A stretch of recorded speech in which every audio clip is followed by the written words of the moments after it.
Please support my channel by clicking the subscribe button and hit the notification bell for more updates. Welcome back dito sa Motofight Custom Works, kung saan lahat ng ginagawa natin ay all original designs and concepts. Power!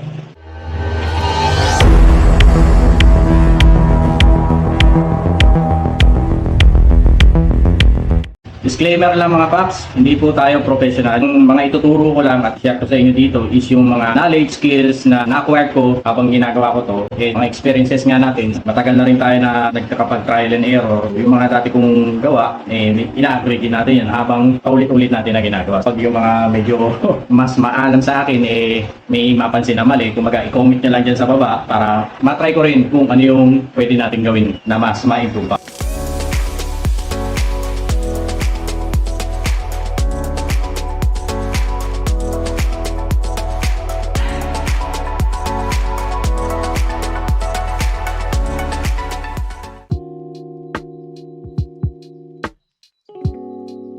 So ayan guys, welcome back ulit dito sa episode series ng Paturo Pops. Ito na yung part 2, yung ginawa natin na tutorial para sa split mold making. Ang gagawin natin ngayon, sa recent na video na ginawa natin, prepare muna natin yung hulmaan na gagawin natin.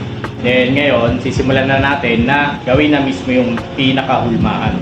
Uunahin natin yun dito sa taas, pero bago yun, lahat ng mga materyales na gagamitin natin dito is mapapanood nyo sa video na to. Panoorin nyo na yan para malaman nyo kung ano yung mga materyales na ginamit ko dyan. Ang gagawin lang natin dito is papakita ko ulit kung paano natin ginawa to. Okay, so simulan na natin.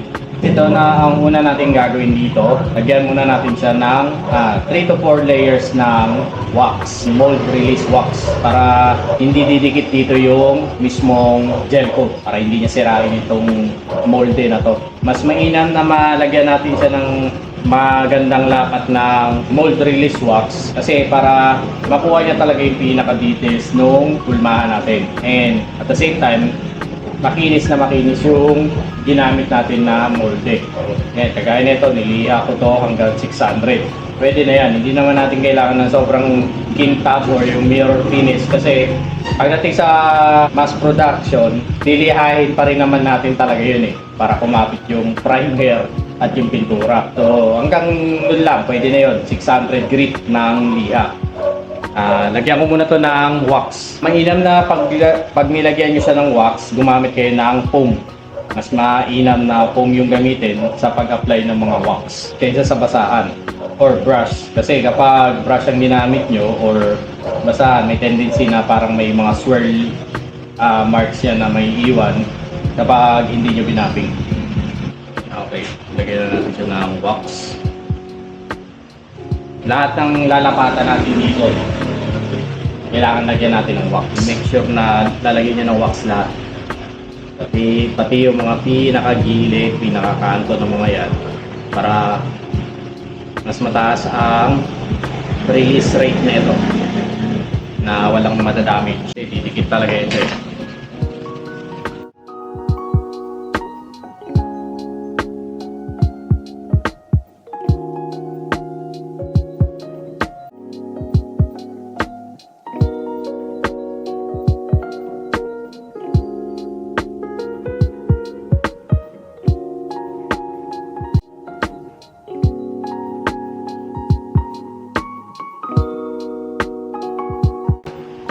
So yun guys, napata na natin siya ng first layer ng wax. Antayin lang natin siya matuyo, then buff ng konti, then lagyan uli natin siya ng panibagong layer. Repeat the process lang hanggang 3 to 4 layers. Depende yun kasi itong ginawa natin na to, kumbaga sa ESA, hindi na siya prototype. Yung mass produce na ginawan ko ng hulmaan. Pero kapag yung mga kagaya niyan, sinimulan mo pa lang dun sa mismong prototype, yung puro masilya talaga, yung puro pintura pa talaga, ang pinaka-suggestion ko yan na layers ng wax na gagamitin nyo is 5 to 7 na patong ng wax. Ngayon pagkatapos nun, okay na yun. Pero kagaya nito na ginawa na natin na itong mass produce na tangke na to, ginawa uli natin siya ng bagong hulmahan, 3 to 4 layers lang, okay na yun. So yun, patuloy lang muna natin siya hanggang sa medyo tuyo na siya. Then buff natin ng konti, tapos lagyan uli natin. And repeat the process lang. Naka-apat na. Gagawin na natin dito, ibabapping na natin siya. No? So, kuha lang kayo sa basahan, tapos yun ang ibapping nyo.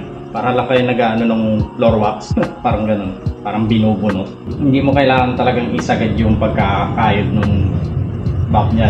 Ang importante lang yung parang natanggal lang yung gaspang na iniiwan ng tuyo na wax. So yun, pwede na siyang lagyan ng gel coat. Then pag natapos to, tatanggalin natin tong flange na to, then gagawin na natin yung magkabila. Yan, yung magkabila na yan. Simulan na natin na lagyan na natin ng chemicals to and fiber para mahabol natin kasi medyo mainit, no? Para mas madali siya maluto. Para masimulan din natin yung magkabila na split mold. Okay, so bago yun, prepare muna natin yung mga kailangan natin. Kailangan natin yung gel coat, yung brush. Ang magandang brush na kailangan yung gamitin yung manipis lang. Then yung maikli lang para mas maganda siya ipahid kapag nag-gel coat kayo. And siyempre, panghalo, disposable cup, maliit lang, hardener. Ang gamit nating hardener ngayon is yung imported na hardener. Toner para magkaroon ng kulay yung gel coat. Kasi yung gel coat puti. Cobalt, yan. Kahit mainit, lagyan pa rin natin ng konting cobalt. Tapos measuring spoons, top sag at saka top. Anyway, yun, simulan muna natin. Salin muna tayo ng gel coat dito sa ganito kaliit na baso. At siguro mga konti lang. Mga kalahati lang ito, mga 50 grams. Itsura ng gel coat natin. Ang brand ng gel coat natin is Polymer Product Philippines. Gel coat promoted. So ito yung ginagamit natin kapag gumagawa tayo ng hulmahan. Kasi magandang klase ito. Sa surfacing niya, yung pinaka-surface ba. Okay, so mga ganito lang kadami yung kailangan natin.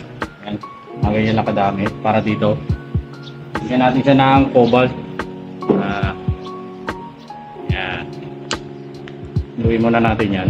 Kung kagaya doon sa sinabi ko sa dati kong tutorial, haluin nyo muna yung cobalt sa gel coat bago nyo ilagay yung hardener. Huwag nyo pagsasamahin kagad yung cobalt sa kay hardener na hindi pa inahalo yung gel coat. Kasi may chemical reaction kagad siya, no? So habang inahalo natin to, i-ready natin yung gagamitin nating toner. Ang gagamitin nating toner dito is green. So ganito yung toner natin, no? Yan. Nasa sa inyo kung ano yung kulay na gusto nyong gamitin. Sa akin ito, gusto ko palagi gamitin green. Kapag gagamit kayo nito, konti lang. Kasi kapag maraming toner nyo sa gel coat, tapos hindi nyo nahalo maigi, may tendency hindi titigas yun. So kumaga ang toner natin, pang kulay lang talaga. Kuha lang tayo ng konti. Yan, kasing konti lang. Lagay natin dito. Saluin natin. Make sure na nakahalo maigi siya, no? Para even yung kulay niya. Yan. Pag nahalo nyo na sa maigi, saka na natin siya lalagyan ng hardener.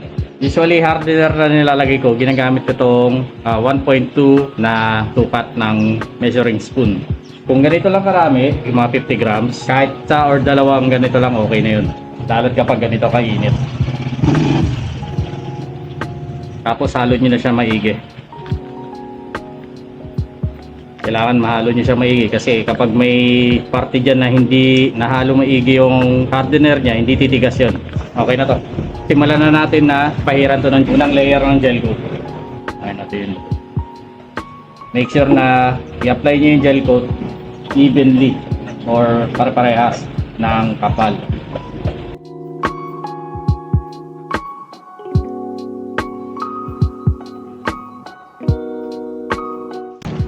Reminders lang, no, kapag naglalagay kayo ng gel coat, kung mainit yung panahon, kontihan nyo lang yung hardener nyo.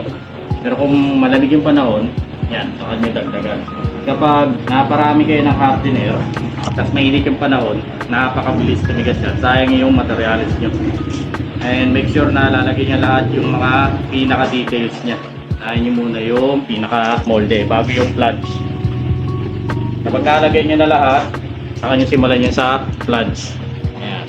Make sure na walang manipis na spots. Lagyan nyo lahat. Kasi kapag manipis yun, tendency masisira agad yung pinaka-surface ng hulmahan nyo. Lagyan nyo lahat.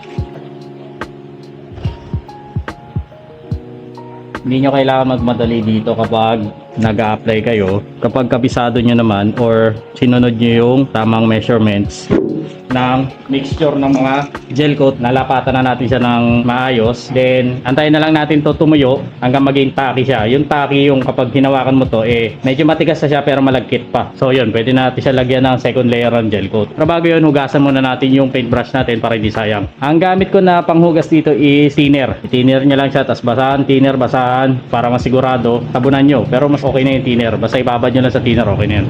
Medyo tacky na siya. Pwede na natin siya lagyan ng second layer niya ng gel coat. So, na-ready ko na siya. So, dahil medyo mainit nga, no, kahit isang scoop lang ng or 1 ml ng hardener para hindi ganun kabilis yung pagtigas niya. Haluin maigi. Yan, pag nahalo niya na maigi, i-apply niya na uli natin siya.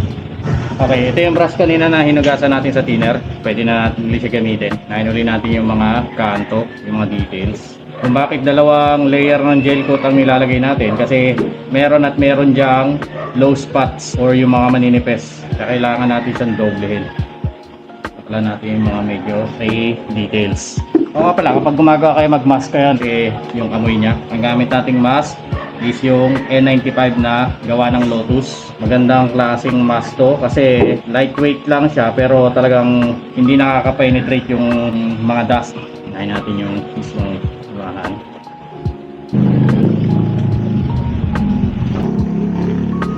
Importante lalo dito sa may mga details, halos pantayin nyo siya para pagdating sa lalapatan nyo na ng fiber, hindi siya maging ampaw. Ngayon kagaya nito yung mga gilid na yan, yung mga kanto na to, lapatan nyo maigi yan, kapalan nyo yan dyan. Konting-konti na lang, pantay na siya. Hindi na mahihirapan yung fiber dyan. Ang fiber pala hindi tumutupi.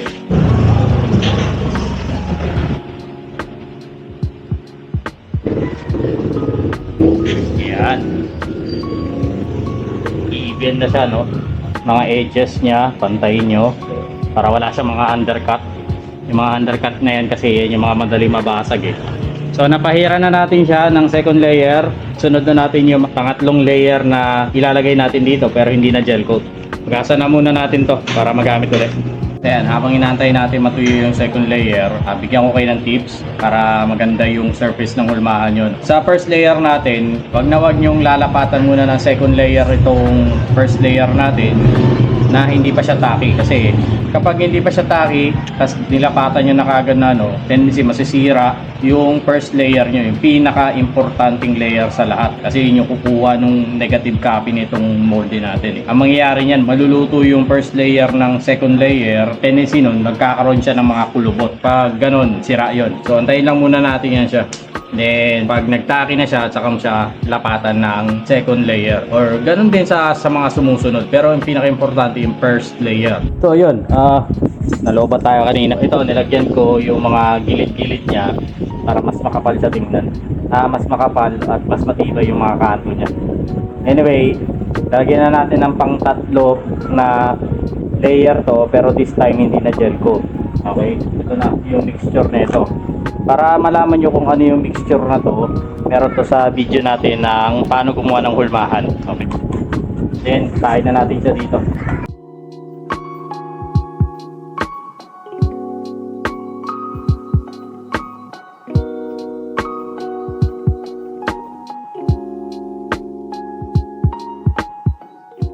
So, okay na. Then, ayun na, simulan na natin lapatan ng fiber. Yan, medyo tacky na siya. Ngayon, nalapatan natin ang pinakaunang layer niya ng fiber. Gagamitin nating layer ng fiber is 230 GSM. Yan muna ilalagay natin, yung pinakamanipis. Yan, meron akong cutouts. Okay, yan ang ilalagay natin. Bago yun, i-ready muna natin yung pang-adhesive natin dito or yung pandidikit natin sa fiber at saka dito sa layers ng gel coats na to. Ang kailangan lang natin is resin lang. Ganito lang. Lagyan lang natin siya ng isang scoop ng 1 ml na hardener. Ayan, haluin maigi. Malalaman mo nakahalo ka maigi kapag medyo nag-brown na yung pink.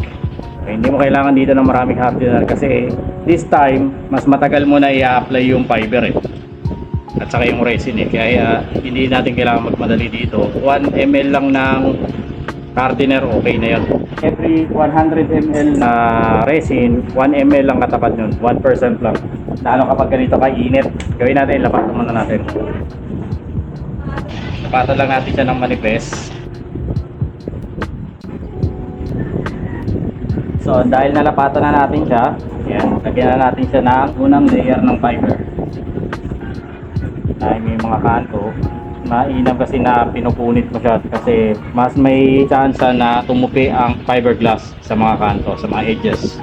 Lagyan nyo muna yung mga kanto, yung mga may curves. Ang purpose lang nito, hindi natin kailangan kapalan muna ang first layer kasi ito yung mag-hold dun sa papatibay sa gel coat natin. Kasi kapag hindi siya naka-hold ng maigi, ang tendency kapag makapal na yung fiberglass mo sa unang layer pa lang, kakaroon siya ng maraming ampaw. At yun ang hindi natin gustong mangyari. Maapektuhan yung pinaka-finished product or yung final product natin. Pansin nyo, nalagay ko lang muna lahat, lalo sa mga may keys na to. Maganda ipag-overlock nyo rin yung mga fiber pero hindi sobrang kapal. Kasi ang fiber kasi hindi nagna 90 degrees kumukurba. Yung kurba na yon, yun yung chance na karoon ng ampaw yung pinaka-gel coat nyo. Masisira yun sa katagalan. Madali siya masira. Kailangan, huwag nyo madaliin, dumaan kayo sa tamang proseso para hindi kayo mahirapan sa picture.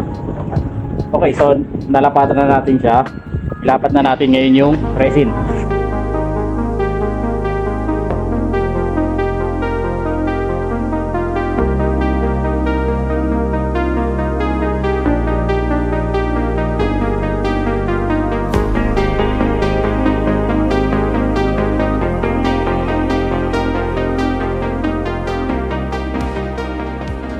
So nalagay na natin yung first layer na manipis na fiberglass. So i-make sure na kabulin nyo yung mga may bubbles, yung mga kanto. Yan, kagaya niya, sunod na siya. Kaya niya, okay na. Patitigasin na lang natin to.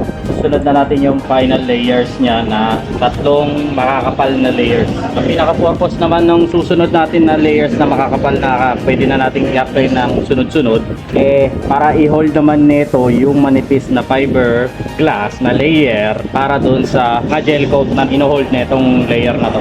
Para mabilis matuyo, pwede natin ibilad sa araw yan. Baka nagtataka kayo kung bakit transparent lang yung ginamit ko na resin dito.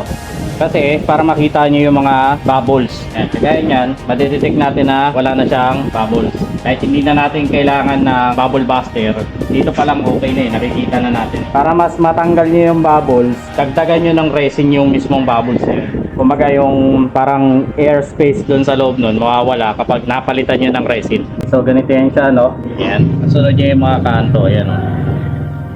Yan o, kagaya nyan. Sa mga keys niya. So yun na tong first layer. Lalagyan ko na ngayon siya ng mas makapal. Ito, 400 GSM na fiber. Kahit sabay-sabay ko na to na 2 to 3 layer. Okay na yan. Simulan na natin.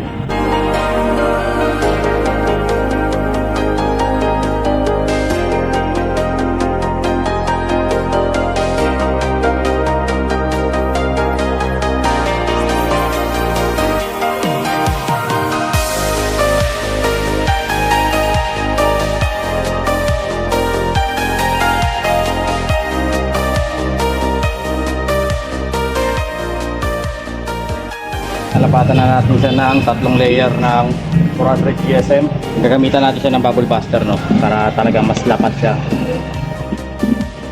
Para talagang walang bubbles. And talagang matibay siya. Walang ampaw. Kumbaga, sisiksikin natin yung resin sa mga fiber. Dahil makapal yung GSM na ginamit natin. The more na mas manood yung resin sa fiber, the more na mas matibay siya.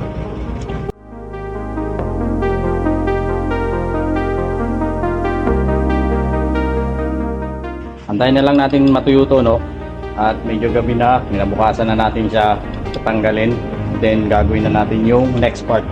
Mas maganda yan na talagang hindi ganon din kabilis ang pagtigas nito. Sakto lang para may pwesto pa natin ng maayos yung mga kantuhan nito. Nilagyan natin siya ng pangsilyado niya. Nilagyan natin siya ng resin ulit para wala masyadong magaspang dito. Kumaga konting liyan na lang to para makinis to. Then ayun, matigas na siya. Ayan, hawakan na natin siya. Gawin na natin itong side na to at saka yung kabila. So pag ginawa natin siya pag ganyan, pwede rin yan pag ganyan para hindi kumalat dito yung mga gel coats or yung chemicals. So yan, tanggalin na natin itong ginawa nating flange. Tapos ito, kung ano yung ginawa nating process dito, ganun din, uulitin lang natin dito sa magkabilang side. Unahin natin yung wax. Pero bago yun, tanggalin muna natin itong mga flange na to. Simulan na natin.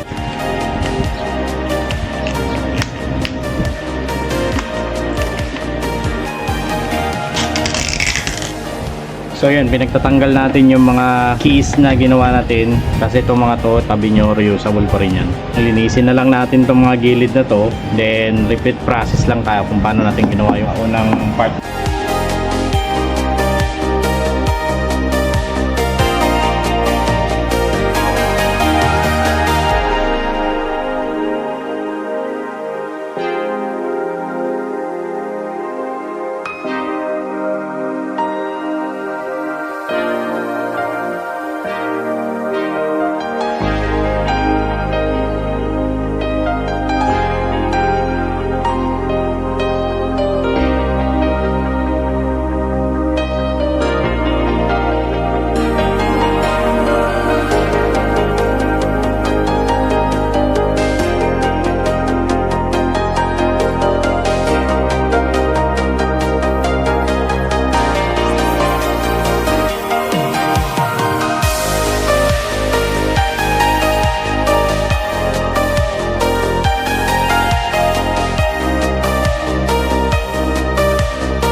Okay guys, so bali yan, tapos na natin lagyan ng magkabilaan na part ng split mold na to para masilyado natin siyang igid. Pahiran pa rin natin siya ng resin pa.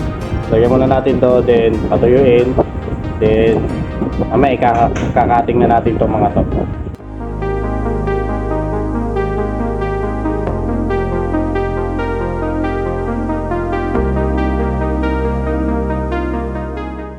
Okay guys, ayan, tuyo na siya.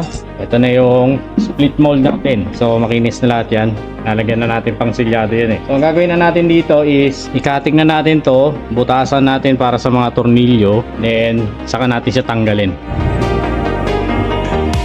Pag magbubutas kayo dun sa pagitan ng mga keys na ginawa natin, ito yung mga keys eh. Okay. Para talagang nakalock. Huwag masyadong madikit, huwag din masyadong labas.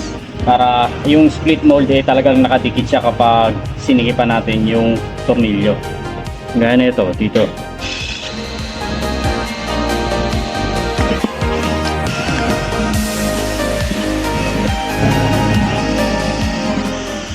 Kapag nagbubutas pala kayo, huwag yung parang ikot-ikutin. Diretsong butas lang.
Power.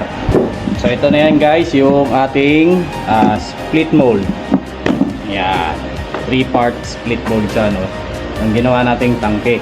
Gagawin na lang natin dito is dilihain na lang natin siya ng 600 para matanggal yung mga excess na parts na hindi natin kailangan. Kagaya na itong mga to, yan, oh. Ito na yung parang pinakahulmahan natin ngayon para ma-duplicate natin itong ginawa natin na tangke. Para mas maganda yung sikip nung kapit ng split mold, gumamit kayo ng tornilyo na may washer. Tapos yung nut nyo is yung flange nut, yung nagsi-self lock siya. Habang sinisikipan nyo yan, nakalock lang siya.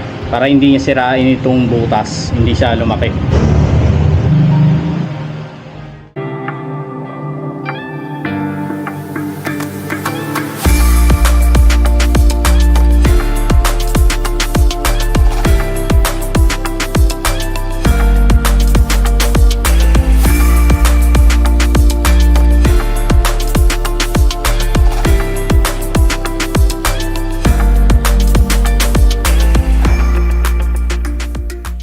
So yun guys, natapos na natin ang 2 parts tutorial ng ating paggawa ng split mold. Sana may natutunan kayo. Mayroon kayong natutunan, i-comment lang dyan sa baba. Kung hindi pa kayo nakasubscribe, subscribe na rin kayo. And click nyo na rin yung notification bell para updated kayo sa ating channel. So yun guys, kita-kits tayo sa susunod na series ng Paturo Pops. At sa mga susunod pa nating episodes dito sa Modified Custom Works. Power! And